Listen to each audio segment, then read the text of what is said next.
Bienvenue sur Exploratrice de rêves lucides. Alors pour commencer, si t'es pas déjà abonné à la chaîne, je t'invite à le faire parce que je te poste une vidéo par jour et surtout n'hésite pas à partager ton expérience en commentaire.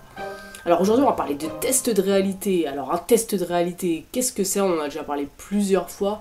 Un test de réalité, c'est un test que tu vas faire tout au long de ta journée qui va te servir à douter de ta réalité, à remettre en cause ta réalité. Et pourquoi? Tout simplement pour que ton esprit soit tellement habitué à faire ce test dans ta réalité ordinaire que la nuit, ton rêve se serve de ça pour le reproduire. Et en fait, le fait de faire ce test dans ton rêve ou le fait de le faire dans ta réalité ordinaire, ça ne doit pas donner le même résultat. Si tu fais ce test dans ta réalité ordinaire, il doit donner un résultat qui est cohérent, qui va avec le fait que tu sois dans ta réalité ordinaire, que tu sois pas en train de rêver. Et quand tu le fais, ce même test dans ton rêve, et ben, il doit y avoir une bizarrerie, quelque chose d'étonnant qui fait que tu tiltes sur le fait que tu es en train de rêver.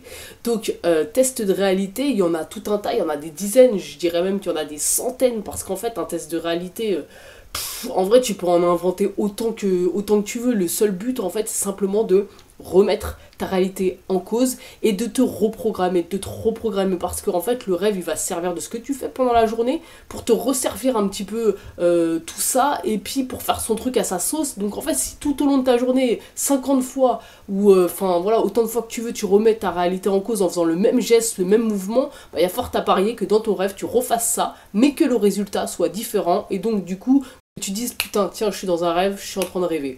Et en fait aujourd'hui on va parler de deux tests de réalité qui sont très très connus, dont on a déjà parlé et c'est un petit peu les plus populaires j'ai envie de dire. C'est le test du nez bouché et le test avec les mains. Alors moi je t'ai déjà parlé du fait que ce que je fais comme test de réalité, ce que je préfère c'est avec les mains. Alors il y en a tout un tas mais on va dire le plus classique c'est simplement je regarde ma main, je compte mes doigts, il y en a 5, ok, je lève la tête, je recompte à nouveau, il y a 5 doigts, pas de problème, je suis dans ma réalité ordinaire. Si je fais de nouveau ce geste dans un rêve, il y a de fortes chances que en levant la tête et en remettant mes yeux sur ma main, et ben j'ai 7 doigts, ou alors moi très souvent ma main elle est très floue en fait. Et donc du coup c'est comme ça que je peux tilter que je suis dans un rêve. Alors, le problème de ce test, c'est qu'il y a pas mal de personnes qui disent que même en comptant leurs doigts et en relevant la tête et en re-regardant leurs mains, finalement ils ont toujours 5 doigts. Et donc du coup ça les fait foirer. Ça les fait foirer par rapport à la conclusion, le résultat du test fait que bah, du coup ils se disent ah bah non je suis dans ma réalité ordinaire, j'ai toujours 5 doigts. Donc en fait ça c'est dû au fait que parfois tes croyances sont tellement fortes dans ta réalité ordinaire que tu les ramènes avec toi dans le rêve et que du coup bah forcément ta croyance elle est forte que quand tu regardais ta main, t'as 5 doigts, si tu lèves les yeux, tu re-regardes ta main, t'as toujours 5 doigts. Et ben en fait, si tu ramènes cette croyance-là avec toi dans ton rêve, et ben le test peut échouer. Donc du coup, c'est con parce que bah finalement, ça te fait louper une potentielle lucidité quand même, quoi. Parce que t'étais déjà arrivé au stade où tu remettais ta réalité en cause, et c'est le test qui fait que ça foire, quoi. Donc ça, c'est dommage. D'où l'intérêt de faire plusieurs tests. Ça, c'est important de faire toujours plusieurs tests.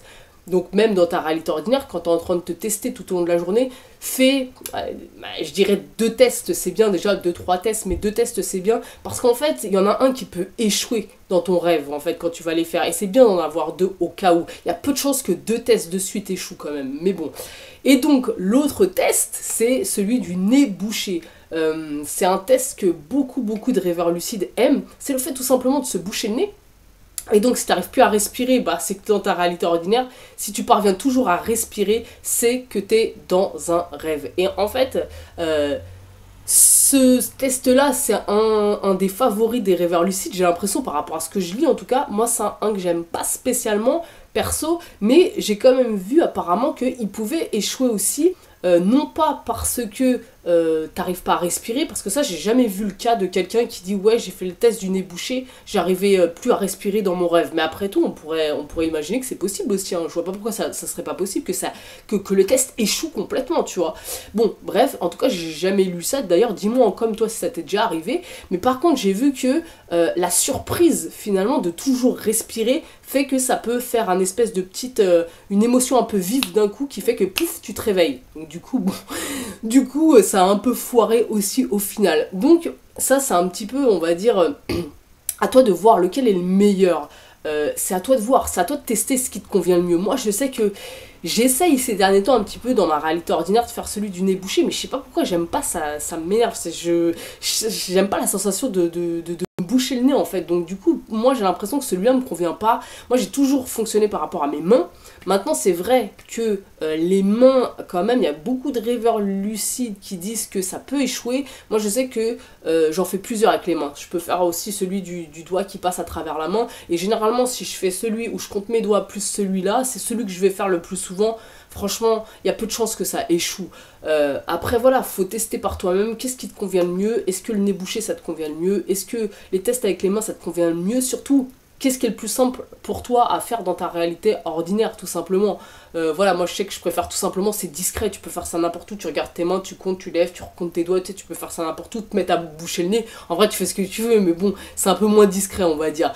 Donc voilà, à toi de tester ce qui te convient le mieux. N'hésite pas à me dire en commentaire si tu préfères le nez bouché ou si tu préfères le test de réalité des mains. Et puis on se retrouve demain pour une nouvelle vidéo. Ciao!